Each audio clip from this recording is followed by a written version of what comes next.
Kia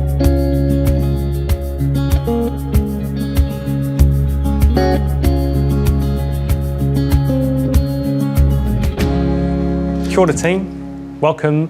Thank you for being part of the People's Panel on Food and Farming. This is an experiment.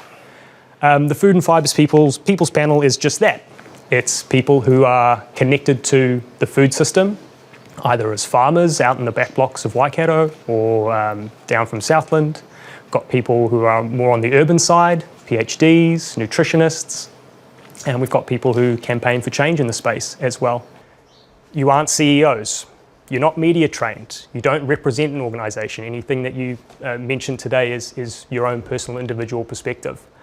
And that's what we want. Not everyone is going to agree today, and that's the point. But you've all come here wanting to move the conversation forward despite those disagreements, and for that I thank you as well. Right, let's get straight into it. Let's do a couple of one-word answers. Thank you. Thank you. So, nice and big. In one word, describe how climate change makes you feel. Only one word.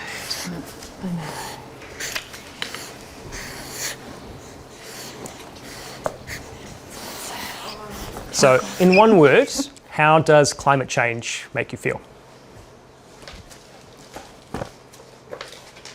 All right. Adapt, considered, hopeless, hopeful, resilient, adapt, distress, and bananas. All right, we'll go with bananas first, because that's a little out of kilter. Well, because you made me choose one word, and I'm equally terrified but also hopeful. So I'm hopeful because I'm really interested in what we will be, in how our farm system will change. Will we be growing bananas in the corner of every paddock, because that's now a product that we can add, which has a whole lot of benefits to our farm system. That really excites me, but I'm also terrified of what it might mean globally. So Marnie, you wrote distress. Tell us about that. You know, the thing about climate change for me is it isn't just one thing, and it isn't just a single event. So the events that we had this year, you know, people talk a lot about, oh, we've just got to get back on track after that. You know, we've just got to, get back to, you know, clean up and get back to business. But there is no getting back, because there will be event after event after event after event. Community will be affected. That community will be affected, and so it's that rolling, that sort of rolling difficulty that is coming that really troubles me. And as an ecologist, I am really worried about what we're going to lose. Charles, what does adaptation look like for you and your communities or your farm? The world is always changing. We always adapt, and you just have to. And if you don't, you know, for me, I've got a 14-year-old, nearly 15-year-old and a 9-year-old. I've got to show some leadership and some strength to so that they want to continue to be here. And I can't let that get in the way of showing the way. Now, I might not have all the answers, but I have to. You know, our Māori 16,000 years ago went from Taiwan, went through the South Pacific, and then 1,100 odd years ago we went from the South Pacific, the islands, to here. We were always going to be changing, and we can't stop the world from changing. And that, to me, it feels like we're trying to tell something we have no control over, whether we just have to adapt for it. We're living in its world. I live in Te Ao. I'm not the one who dictates how it should operate. So that's how I view it, and maybe that's just because I don't want my kids to be helpless. So that's just my opinion.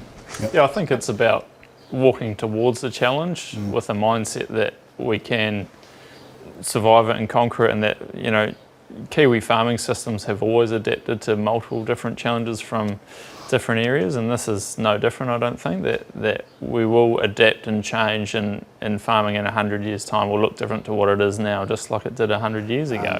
What was interesting to me was when I looked around the group, it was the people on the land that had the most positive responses. So that, and we're the ones that bear the brunt of it financially and emotionally and physically, all this stuff, and we seem to be more positive than the people that are most disconnected from the actual soil in the hand. So I find that aspect quite interesting. possibly because we have a bit more control over our systems, I suppose. Let's do another one. 15 years ago, we weren't talking about trust or social license, and 30 years ago, we weren't talking about water. So what is the blind spot, topic that we're not talking about today, that is going to be the problem or a big problem in 10 years' time?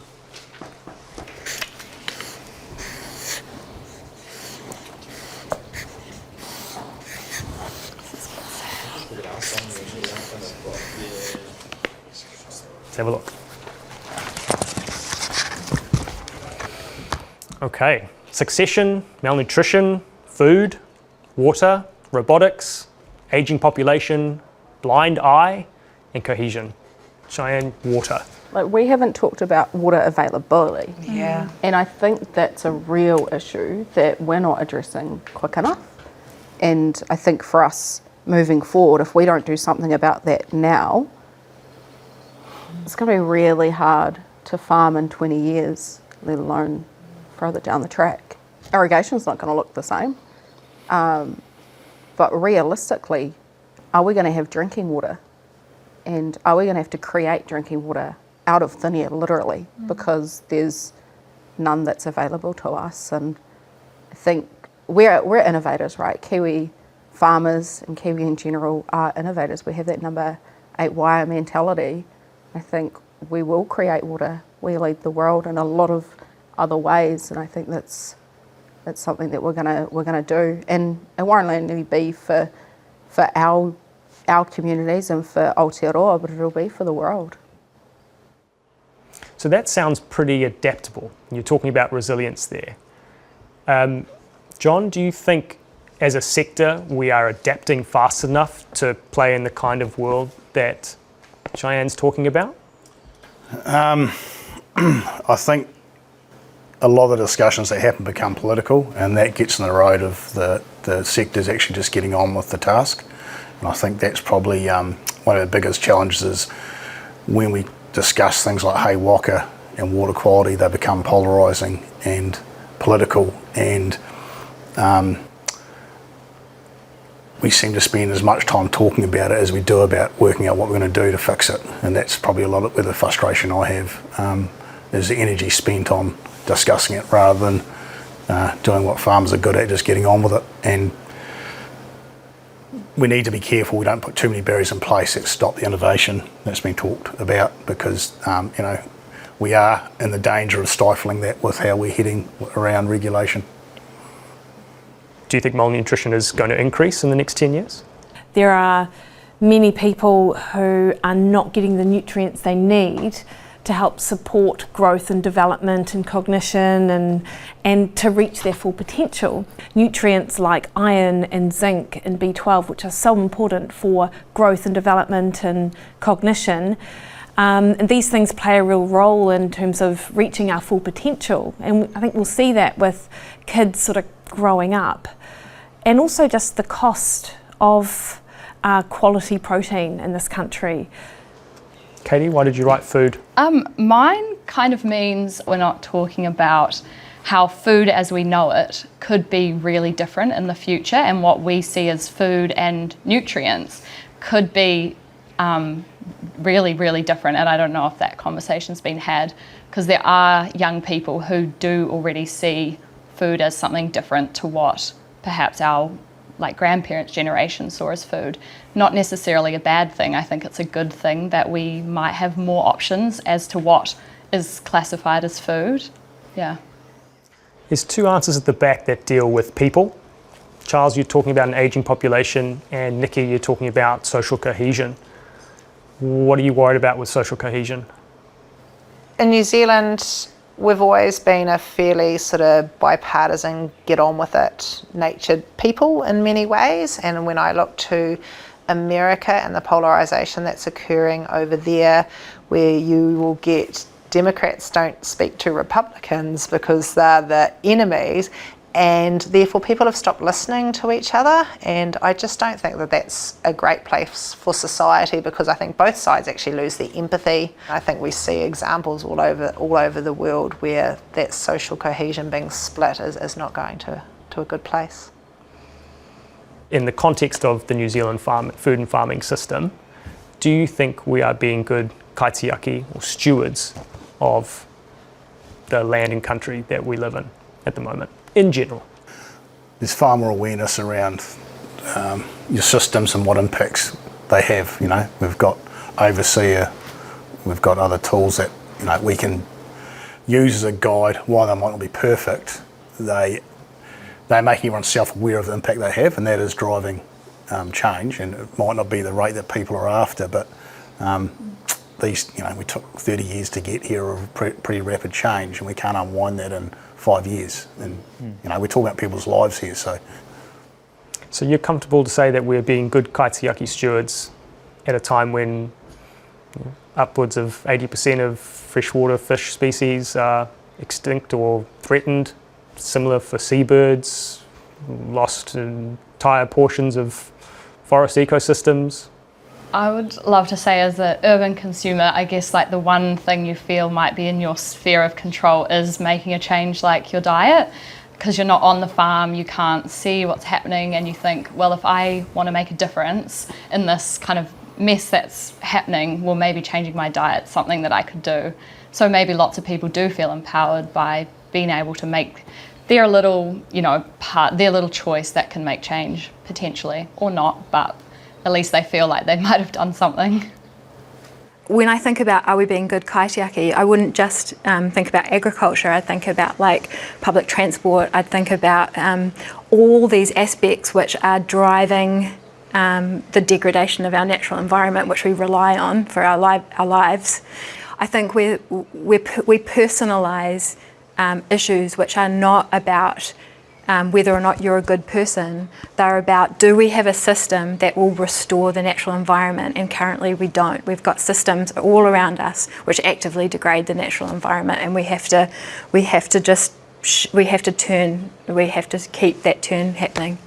Do you think that's a realistic place to get to though, Marnie? That is there a food production system that's going to have no impact on the environment?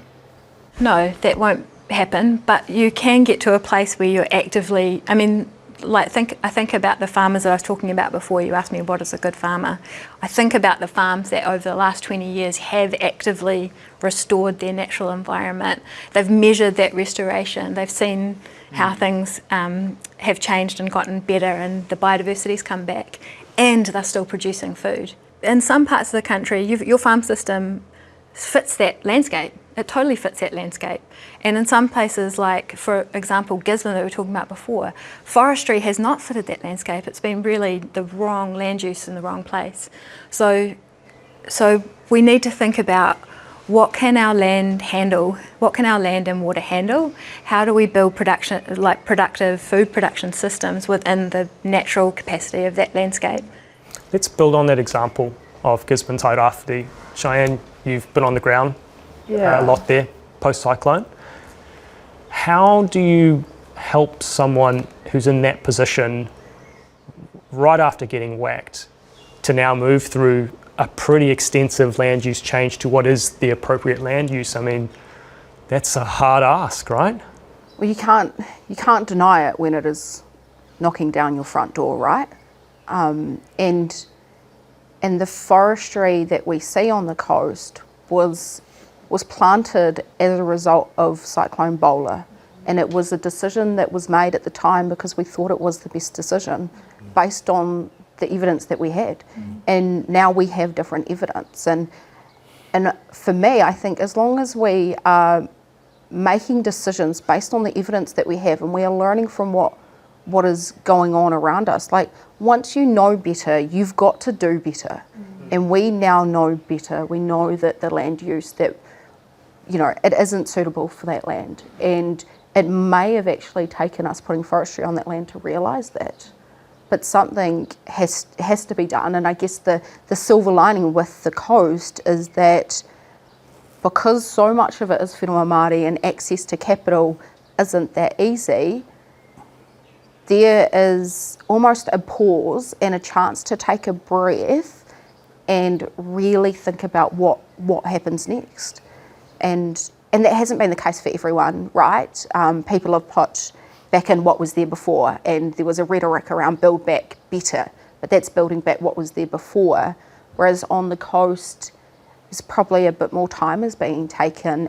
What should we be, once we've taken that pause, what should we be doing on the coast? What's the kind of broad brush strategy we should be applying in Whatever the landscapes coast like wants that? to do. Yeah, I don't think Whatever the people in communities are, when you are mana whakahaere and you are in charge of that whenua and that rohe, and then they've got their own mātauranga up there as well. Each valley, you know, between Tolaga and Toko and up even into the Tauwhare Pāro, they've got all of that, you know. And if I can say one thing for the coast, you let them do what they want to do, because that is their place. And is that what's driving some of the fear, is actually that fear that we will have a broad brush approach to telling people what land use should be in their area and how they should be using it. And I think that is driving some of the fear and the division between people with expertise in their science specialties and people who are actually on the land and have lived on that land for a long time. I wouldn't say that the coasts are fearful. I would say they're standing up for themselves. Yeah. If anything, it is who they are standing against are fearful, and so they should be. But being resilient and adapting means changing, and sometimes changing really, really fast. How good are we at change in this food and farming system? Your hands gets forced, right? I've got 2 properties that flood. You have to change and adapt depending on what the season's happening. The issue we have is we can all go and change our farming systems to adapt, but if there's no market there, where's the value? I think it'll ultimately come from our farmers and growers having a higher skill set, and that's we're seeing that generationally increase and improve. And so, you know, in 1 or 2 generations' time, will a farmer have the skill set to grow kiwi fruit, vines, you know, have viticulture systems as well as running dry stock in certain places? Like, I think that's where we're heading. And, you know, like if I look at the skill set that I've got compared to my father and his grandfather, like it's always been improving, and I think it'll always continue to do so. And that's where the resilience comes from, is that we'll always be open to change. Let's change tack a little bit and let's talk about activism.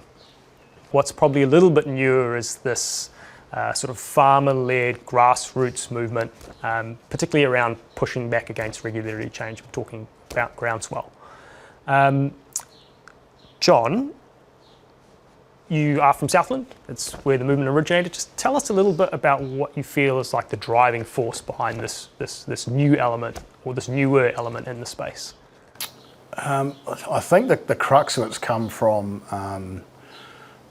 the rate of change, I think. And there's certainly a chunk of the sector that are like, we've got to get on with it anyway. But then there's a lot of the sector that they'd sort of been left to their own devices up till now. People getting time to digest it has probably been the issue, I'd say. And like I say, it's not a unified front from the rural sector by any stretch of the imagination, but it just reflects that every part of society is fragmented in where they're at and operating in this space. And given the fact that best science puts us at breaching 1.5 degrees, that change isn't going to stop, is it? No, and I think that's going to be an interesting space for New Zealand going forward. People are looking for a change in government to solve our problems. We're on the journey. The questions asked might differ a little, but really the end goal is going to be the same regardless of what policies are in place and what political levers are getting pulled. We've started it, and we're just going to continue. Katie, similar question. You live in urban Auckland. You're seeing a bunch of farmers standing up for something they believe in. Yeah, I mean, I don't really know much about, I guess, the origins of the movement. What I do know is that it seems like farmers are having a hard time. That is clearly happening, as you say, with regulations and having to adapt to climate. As well, I guess part of it looks like resistance to change. So I think from an urban consumer, you're not sure I guess, like, is that resisting changes that need to happen, or is it because it's the changes are unrealistic? Like, I don't actually know. Yeah. Tim, do you consider yourself sort of aligned to the movement, or? I can see that there's clearly been a group of people that have become quite agitated, and so it's important that they have, their right to be able to speak up about that and oppose it. But I agree with everything Jon said. Really, it's around rate of change. It's farmers might feel like they've been loaded up with too much, too quickly. From a younger person's perspective, I think, and it sort of probably comes back to that skill set again, that possibly I'm better equipped than some of our older farmers are, or our older generation, but we certainly need to make sure that we're carrying everyone along on this journey, and that we don't want anyone to be left behind. And we need wide sector buy-in to be able to make real change, for sure. Wide sector buy-in. That sounds really nice. Sound right there, mate. All right, so that's the next question. I mean, Nikki, you're a communicator. How do we get wide sector buy-in? Or better yet, why don't we have wide sector buy-in? We've been through Rereahu-Maniapoto processes where we've tried to talk to everybody and group everyone up along and behind a vision.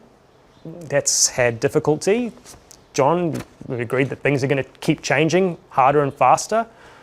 How do we get everyone in behind? Can we? Yeah, I don't know, because I thought Rereahu-Maniapoto was our best chance of actually getting some consensus to be able to move forward, but like other times when we've tried it before, you just reach a stalemate, and I think it's a real loss for the wider sector and for New Zealand. I just think we've got groups with, everybody's got their agenda, and so they want to go and get everything on their agenda when they go into these kind of processes, and they want to tick it all off, and we can't. We've got to have compromise. You're not going to get everything. There are going to be changes to our sector, and I just think success looks different for different people, and I don't know how with Rereahu-Maniapoto failing, actually, I don't know how we put together another process where we do get some progressiveness. So if we're talking about strategies to build consensus and this need to build buy-in. I mean, Cheyenne, Charles, you work with iwi farming enterprises where you might have thousands of shareholders spread across the country, diverse opinions. Does it work? How? To get buy-in? I think it still comes down to having leadership or having people with vision that we put there. But the pool of those people, there's not a lot of people that we get to choose from. So, some of those things make it tough to get the right decisions. And I suppose it still comes down to trust. And if we don't trust each other to make the right decisions for us, then you either got to stand up and do it yourself, or you can sit off to the side and argue with everybody. But I don't know. I don't think you can get buy-in. Yeah, so I suppose consensus. We get the majority, which, we tend to only have about 10% of our actual landowners actually come to a meeting. So if you've got 1,700 shareholders, roughly only maybe 100 or 50 would come to a meeting. So we aren't talking to everyone anyway. So you're having to do the best you can with what you've got again. So buy-in, is not real. I don't think you can get complete buy-in. Cheyenne, anything to add to that? Yeah, I think one thing that we never forget, or that our trustees never forget, is why they are actually in the room, and that's for future generations. And I think that's really important, and something that we maybe missed with Rereahu-Maniapoto is we didn't consider why we're there, and it was because our kids might not have a world to live in. And that is the harsh reality that I think we forgot, and we were selfish in that room. And I understand it. I get why we were, but as humans, we should be considering what the future looks like for our young people, and that's why I think for whenua Māori entities, they get consensus because they don't forget why they're there. Let's talk a little bit about the wider food system that a lot of you provide kai for. So around 20% of New Zealanders live in some kind of food insecurity. That's 1 in 5. It's slightly higher for kids. Around 8% of our national healthcare budget is allotted to basically diet and lifestyle choices, or diet-related diseases rather. So we do have some major issues around food and health in New Zealand. So when I talk about those statistics, 1 in 5 people living in food insecurity, Tim, as someone who produces food, how does that make you feel? Yeah, it's quite obvious that there's something broken a little bit here, Dan. I think when you've got those sort of statistics, and then you've also got, from a farmer's perspective, like in the Waikato this coming season, 80% of farmers are predicted to make a loss.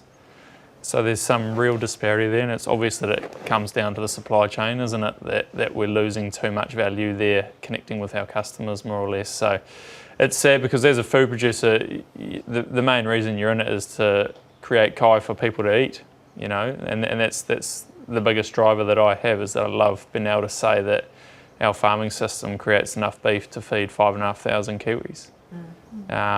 But there's obviously issues that we need to solve. What upsets me is that we're so disconnected from our consumers, and that it feels like we're kept apart on purpose. I would love to be able to just sell my meat directly to the people who want to buy it. Some people will say, well, that's possible, and we've got examples around New Zealand of people who are doing it.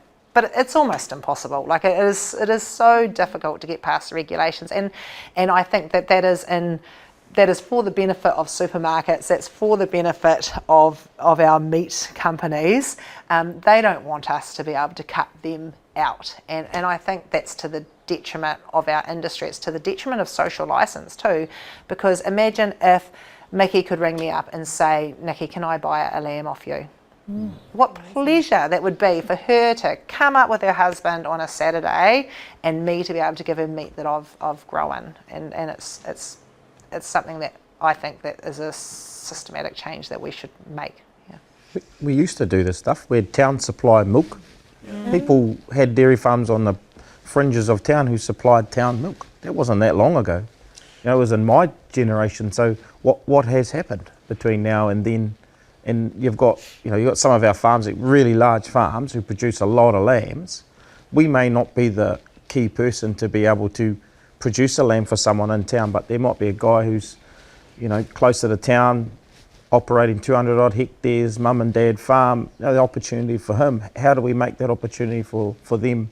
Because for big trusts like some of ours, where you're producing 50,000 lambs, I really don't have time to take one out to sell to the neighbour. It's a different beast. So I think there's got to be a way, and we've got all this blooming technology in the world to help us sell stuff to people. You can get blooming, a coat for your cat on Temu in a day. Why are we in this position? Well, why can't we get a label on our meat at the supermarket with the picture of the people that grew that meat? We've got the technology there. We could just do that so easily, but there are other players in the system that it's just not to their benefit. But I also think what you said, Dan, about how much money is put towards prevention of diseases of sort of diet and lifestyle. I mean, I think that's a major issue, right? The government, and it doesn't matter which government you're talking about, in my lifetime, have been not at all interested in focusing on nutrition, which is obviously the area that I'm, passionate about. And people talk a lot about taxes on food, and GST obviously has come up most recently, the idea of taking it off fruit and vegetables, which would have been ineffective, and research has been very clear on that actually. But what about subsidies on food items like meat that contain the minerals that we're lacking, like iron and B12 and zinc, like 3 pretty obvious ones which a lot of us are low in, like at that population level, or at least the most recent survey showed us. So subsidies can be a little bit of a triggering word, emotive word for a lot of food producers, particularly considering sort of the trauma that we went through with for consumers, actually. Yeah, I like that Mikki's talking about a subsidy on meat as opposed to a tax on meat, which is what we hear about sometimes now. Charles, Tim, you guys are food producers, work in the red meat sector. Subsidy? You look at a supermarket, I at the end of the day, there's a functional problem in our society where people can't afford kai. Yeah. That's the problem. It's gone up 12%, 15% last year. Cheyenne, you work very closely with Meet the Need, farmer-led charity to put meat protein into food banks. Do you think that the farming sector is a place where that kind of change can keep coming from? Yeah, I think Meet the Need offers a solution, and in the long term, if the issues that we're facing change, Meet the Need should be made redundant. We shouldn't need Meet the Need, and the reason we have Meet the Need is because farmers have always donated to their communities. Meet the Need is a way of streamlining it. That's all we offer really, is a streamlined process. And I think going forward, there still needs to be a change for us to really solve the problem. It is a band-aid currently. Absolutely. I think as well, you just said it, like farmers solve the problem. At the moment, that's up to the farmers to sort of do that. And I just sort of feel like it's got to be some slack cut for the farmers, you know, like and just in that. Yeah. I know, I'm agreeing with you, Cheyenne. Just that, like, what can be done at the government level that actually it might be part of that solution that you're sort of looking for and that we're looking for, because it isn't just the lowest socio-demographic sort of people in society. It's like middle New Zealand as well. You know, you often hear that too, and everyone's feeling it. It's regulation ultimately that I think is strangling this a little bit, and that it's no longer fit for purpose, that it was brought in at a period of time where we needed food safety more than anything, but I think that we have the technology now to start to remove some of those barriers and put the onus on the producers to say, look, if you can prove it, why can't you sell it yourself, type thing. And that's where we need this sort of wheel to turn backwards a bit, I think. I don't think we have a long-term strategy for what we want New Zealand to look like in 100 years or 200 years, whether it's food or energy, any of our sectors. And that's right, we don't have a food strategy as a nation. And I completely understand people are developing that at the minute. Probably not enough of us are part of those discussions, but it's great that there's something happening because it needs to. There's things we could all get behind. You know, that's one of the things I think I could easily get behind and support, because it's doing good for our own people. You know, if we fed our children better, their level of education will just lift so much higher that they could be the person, or they could be the cohort of children from 2023 are the ones that solve cancer, solve climate, like it's real. Like, I don't think we give enough kudos to the fact that we don't know every bloody thing, and we've got to let someone else do it. So I'm all for that. Let's talk a little bit about urban-rural connection. So we're going to do a quick fire stats quiz. So researchers asked urban New Zealanders if they regularly experience the sights, smells and sounds of life on the farm. What portion said yes? You need to write it. I know. Oh, quite close. Cool. So researchers asked urban New Zealanders if they regularly experience the sights, sounds and smells of farm life. What portion said yes? Wow, okay, 8%. The answer is 32%. Oh wow. 32% Kiwis get out on farm pretty Hey, regularly. look at that. Look at The that. urban Look at girls. that. Not bad, not bad. Charles, you said Just as close. 8%. I don't see many urban people in there.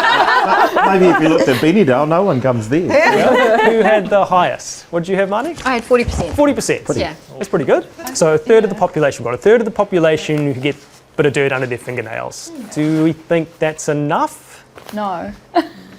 It's pretty resounding from the urban person. Why not? Because, I don't know, it's a nice thing to be out in like nature and connecting with greenery or mountains or bush.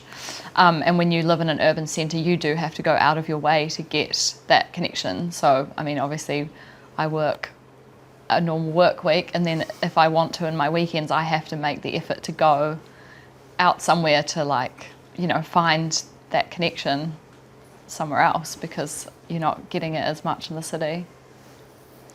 We take it for granted, I think, sometimes being on farm.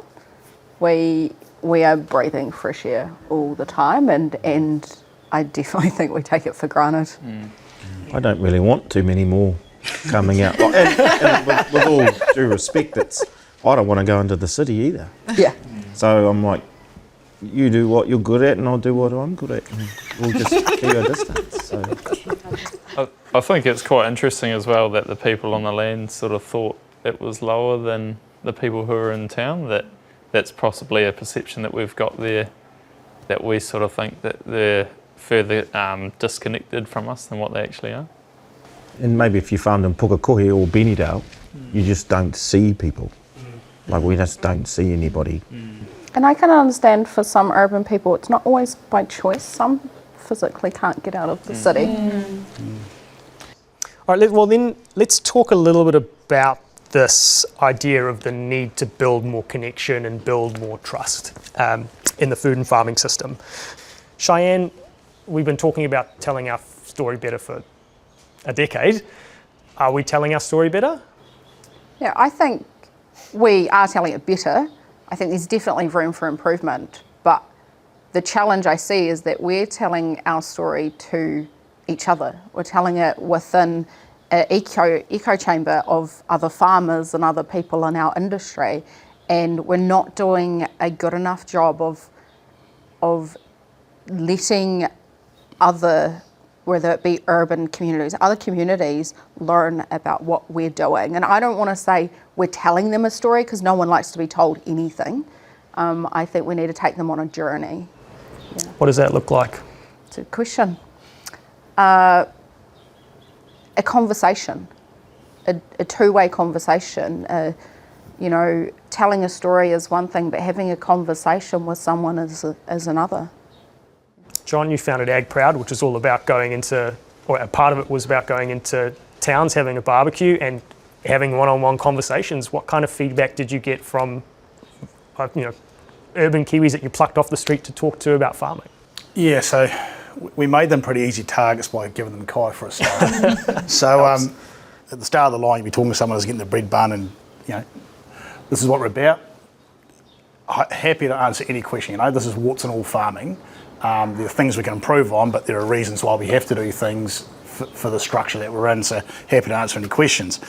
And it always generally kick off, why are you ruining our water? You'd have a conversation, and by the time they got that juicy bit of meat in their mouth, they were sort of thanking you and on their way and smiling. So it was, I think half it was a conversation, and the other half was the fact that it was sharing a conversation over kai, which I think is really important. I don't think we structure enough around that. Yeah. I think sometimes telling the story becomes a sort of, not always, but sometimes it becomes a sort of shield. Like we have to tell our story so that we don't, have to face some of the harder things that people are talking to us about. Not always, but sometimes it is. It's kind of like we don't want to be criticised, and so we need to sort of tell a positive story. But stories can have struggles in them too. They don't have to just be positive. Stories can have triumph over adversity as well, and they can have like a real roadblock that our heroes have to push through and get through. And I think sometimes the story means that we can't actually talk about the issues that we have to face, and we have to tell a story that's going to take us where we want to go, rather than just go, no, but I'm a good person. There's no question. People are good people. That's not the question. The question is is that story taking us where we need to go, and is it helping us to get through those challenges, or is it just kind of holding us in the same place? And we need to start with what we have in common. Like I think when you can find that common ground, those common values that we share, then that's what we get to build upon. Like we've got differences, right? But if we start with what we have in common, this is what we agree, and then we can look at our differences and figure out which are the ones that we need to tackle first on the journey that we're going on. And I think that's what builds trust, is that being upfront with the areas that we know have been neglected and that we're striving to improve on them, but telling the story that things have been negative, and that not every business is perfect, but we're all trying to head in the right direction. And I think that sort of honesty is what will build trust long term. When Marnie used the word distress to describe how she feels about climate change, that had a really massive impact on me. not that I don't think of you as an activist, I think of you as a campaigner, but the emotion that you have around climate change and around water quality, that had such a big impact on me to remember that you are a person with feelings and that this is coming from a really genuine place of wanting to make the world better. Yeah. I think I was definitely not in sort of like food and farming space, and I've sort of like moved more into that area, and I used to have a lot more negative views. Like, I'll be honest, I've definitely in the last maybe 2 years of like getting more involved in, I guess, with people who work in the industry, and I've talked a lot more to farmers, like conversations face to face, whether that's going to like a hui with other farmers or some of the leadership groups that I've got involved with, and my opinion's definitely changed. I want to, Kaylee, so your perception of farming prior to starting engagement with farming, what do you think gave you those perceptions? Oh, good question. Probably media, documentaries, so Netflix documentaries, and media, I would say the main two things. But also I was kind of interested in food industry, and so I was noticing there was a lot of things in the wider food industry, not farming, but I was unhappy with some of the things that were happening in food industry and the way the food system worked. And obviously farming is part of that system, but it's not the whole thing, it's only one aspect. And so I think some of that gets conflated because there's a lot of things, it's very complex and it's very nuanced, and there's a lot of things that are interconnected. So yeah, but mostly media and things like Netflix documentaries really do influence people's opinion. And I should reiterate that the research did show that there is a absolute wealth of trust they're building on. It's changed a little bit in the last couple of years, but by and large, we still very much feel like we're in this together. All right, and I think we've got time for maybe one last question. In one word, describe the farmer of the future. One word. Lovely. Yes. Whoops. Okay, in one word, describe farmer of the future. Innovative, responsive, Māori. Essential, yellow. Diverse, innovative, and adaptive. All right, there's definitely a couple of themes. Māori. Māori not as the race, but the word Māori means natural. So that's what I see the farmer of the future. Bilingual. We're not divisive. We're not Pākehā and Māori. We are natural, and we farm that's who we are as a place, as a New Zealand farmer. Cool. Mine's very similar. I couldn't come up with a word that describes it, and so yellow is what I saw. So I saw a farmer that was hopeful, that was innovating, that essentially was everything else here. Diverse. Yeah, I hope our farmers look and look different to what they look like now, and that we can embrace that change. Anything to add, innovative, Nikki? We're problem solvers, right? And so we'll just keep on solving these problems, and it's great. Well, team, kia ora, thank you. I think there was some really, really cool stuff in there. Hopefully we push the conversation forward. Thank you for being part of the People's Panel on Food and Farming. I encourage you or anyone watching to delve into the research, because this is what it talks about, is how we talk through hard issues constructively, hear each other out, and move forward together. I feel like we've done a little bit of that today. So, kia ora. Thanks for the opportunity.